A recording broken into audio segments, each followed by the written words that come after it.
بسم اللہ الرحمن الرحیم۔ یحییٰ بن معاذ رحمۃ اللہ علیہ کہتے ہیں کہ آدمی بیچارہ اگر جہنم سے اتنا ڈرنے لگے جتنا تنگ دستی سے ڈرتا ہے تو سیدھا جنت میں جائے۔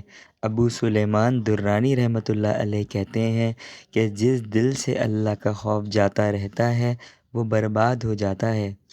حضور صلی اللہ علیہ وسلم کا ارشاد ہے کہ جس آنکھ سے اللہ کے خوف کی وجہ سے ذرا سا آنسو خواہ مکھی کے سر کے برابر ہی کیوں نہ ہو نکل کر چہرے پر گرتا ہے تو اللہ تعالیٰ اس چہرے کو آگ پر حرام فرما دیتے ہیں۔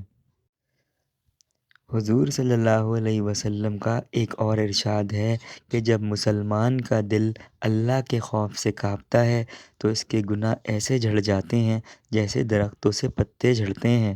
میرے نبی صلی اللہ علیہ وسلم کا ایک اور ارشاد ہے کہ جو شخص اللہ کے خوف سے روئے اس کا جہنم میں جانا ایسا ہی مشکل ہے جیسا دودھ کا تھنوں میں واپس جانا۔ بس میرے بھائیوں دوستوں، یہ ہے ہمارا مکمل دین۔ اس پر ہمیں بھی چلنا ہے اور دوسروں کو بھی اس کی دعوت دینی ہے۔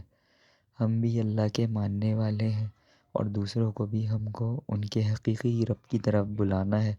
اس بات کی دوہری ذمہ داری اللہ پاک نے ہمیں عطا فرمائی کہ ہم بھی دین اسلام پہ چلیں اور دوسروں کو بھی اس کی دعوت دیں۔